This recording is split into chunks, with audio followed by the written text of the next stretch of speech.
Hey everyone, Tony Kaufman here with my wonderful founder of Laws of Life platform and co-host Blanca.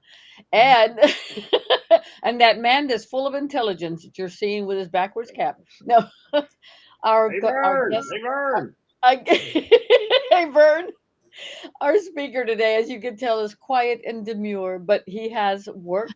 He actually wrote for the Tonight Show for 20 years. Correct. And so he's been around. I met him in Dallas, and I tell you what, he goes from one personality to the next, one accent to the next, like you won't even know it hit you. But this is Frank King, and he is our opening keynote for the Week of Kindness on Father's Day at 10 o'clock in the morning. You ready for that? I'm opening up. I no pressure there. Frank King, the mental health comedian. Good morning, good afternoon, good evening, wherever you're watching or listening to this. So, Frank, tell me a little bit about what we're talking about. You are your theme is save the males, not the whales, but the males. The males, yeah. Although the logo is actually very reminiscent of the Save the Whales logo from the '70s, I think. Yeah, I remember that. Uh-huh. Yes. The reason I did that, and the reason we're talking about on Father's Day, is that sadly, 8 out of 10 people who die by suicide in the U.S. right now are men. Many of them 45 to 54 years old and Caucasian, it seems. So it seemed like a good time to talk about starting the conversation on suicide for everyone, but especially for men. And I have a series of books I wrote with two women, Dr. Sally Spencer Thomas and Sarah Gare, MA, and it's called Guts, Grit, and the Grind, a mental mechanics manual. And it's chicken soup of the soul style, 12 guys, 12 stories.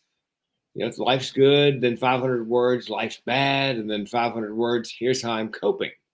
Because that's what men told us they wanted in a book on mental health. Real men, Yeah. real problems, and real coping solutions. So that's how I got on to speaking on mental health, mental illness, and males. I've got a breakout on mental health for males.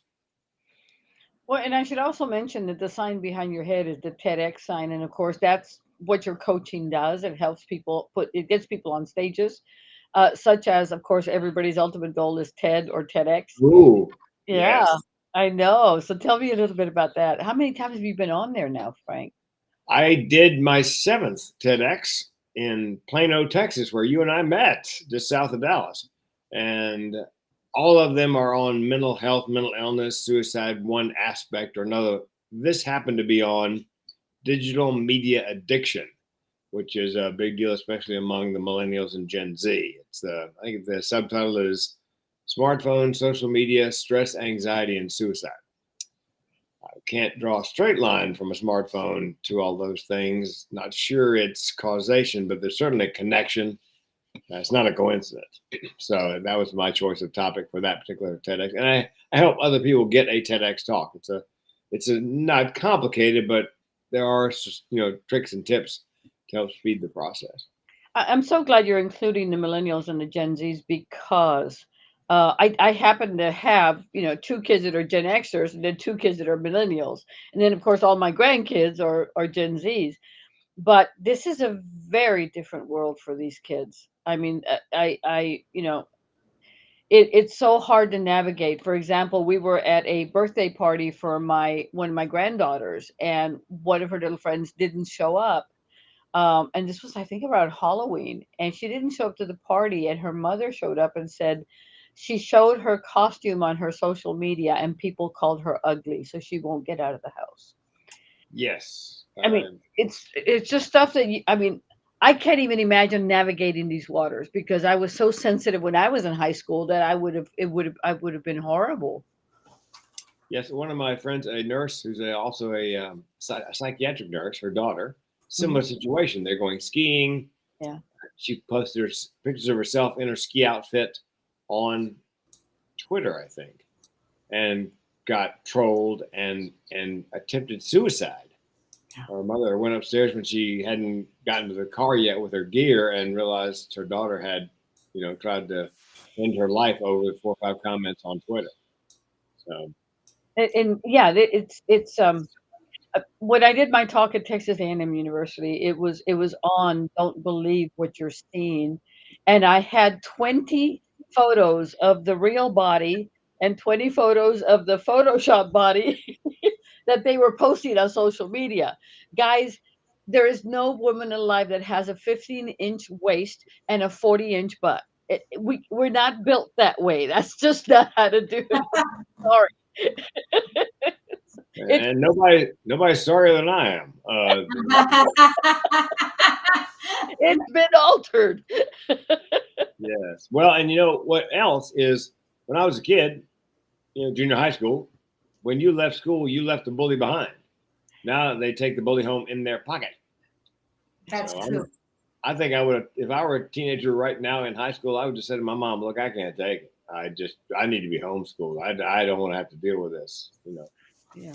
I agree with that. It's very true. It's 24/7 bullying. And as far as adult males, what are you seeing as the number one reason that's causing distress to the point of considering them taking their own life? Do you see common patterns of distress?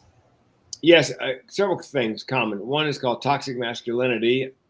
Although when I was a kid, I think this is much more descriptive. Big boys don't cry. They don't reach out for help. They're tough. They feel like because they're men, they got to work their way through it, pull themselves up by their bootstraps. So you practically have to back a guy into a corner before he will get help. For example, spouse says, "Look, I love you, but I'm not going to put myself and our kids through this. So you go to the company, HR department, get some mental health help, and we'll stick around. Otherwise, we're gone." So that's one thing. Two things. We've all lost a lot of manufacturing jobs in the U.S.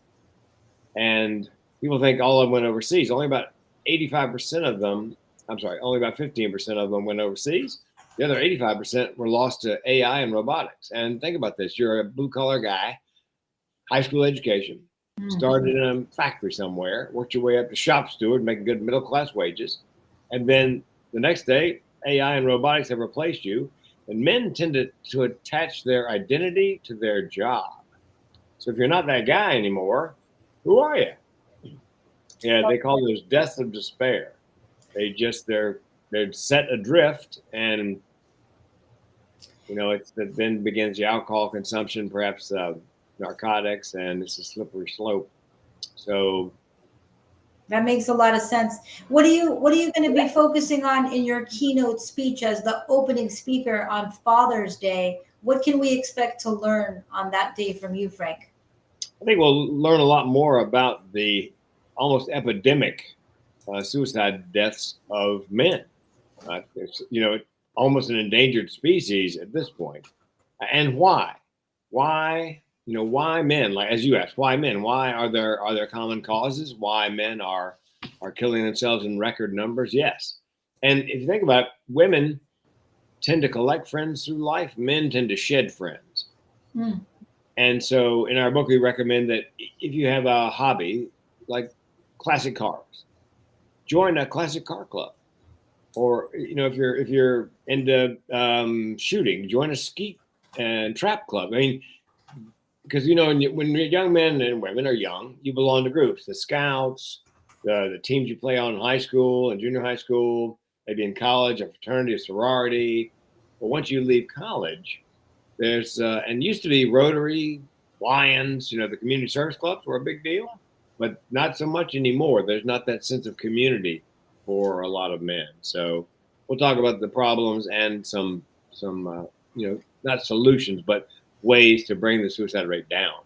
That makes a lot of sense. I have a question for you. What is the best way to support a friend that has expressed a thought about suicide?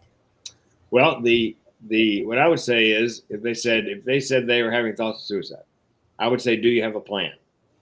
And if they have a plan, what is your plan? And if it's detailed, time, place, and method, I would do my best to get them immediately to a mental health facility.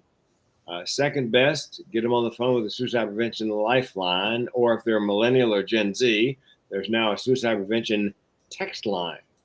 You dial 741-741, type in help to 741-741. There'll be somebody about your age on the other end, because young people tend to be more forthcoming in text than they are like, oh, I like talking on the phone because I'm old. But That's yeah, so that would be. But that's good. That's good for all the parents out there, because as the mother of two teenagers, there's no question they definitely don't want to talk, right? They want to text. So that's a great tip, that there's now a suicide prevention text line. So they text the number 741-741 and the word health, and they can help. And what's the number for adults? What's the suicide hotline? Oh, I was afraid you were going to ask that. And that's HELP. Help. HELP. Yeah. Okay. Yeah. Yeah. All right. It's 800-273-8455.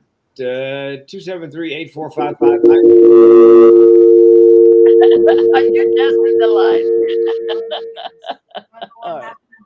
I'm going with But I it. can't swear to that. I've got a T-shirt with it on it. I could look down if I was wearing a T-shirt.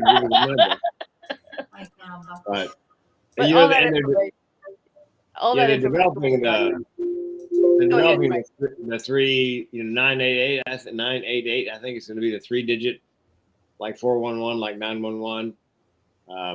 For police, 311 for social services. I think it's 988 is going to be the suicide prevention national number.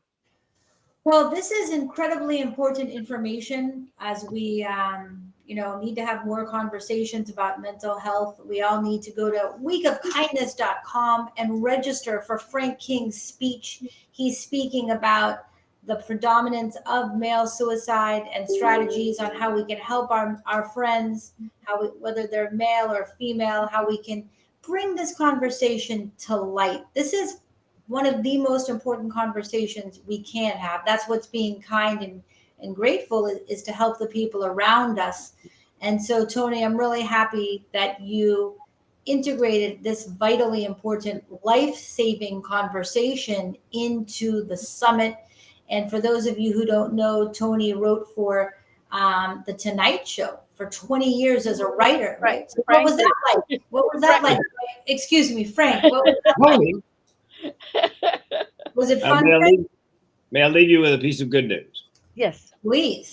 8 out of 10 people who are suicidal are ambivalent. They can't make up their mind. 9 out of 10 give hints in the last week leading up to an attempt, which means most people want to be saved. Most people can be saved, and we can do it by doing something as simple as we're doing right here. And that is, as you said, starting the conversation.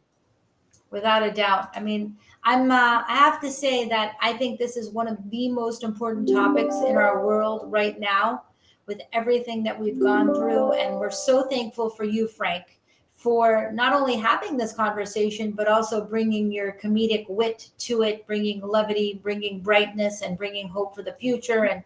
And Tony, once again, thank you for bringing us the Week of Kindness.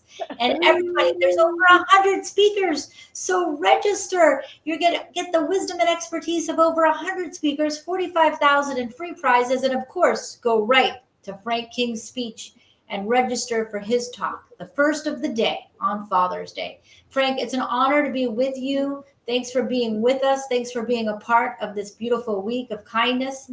And Tony, thank you for all you do. And we'll see you at the summit. See you guys. Bye, Frank.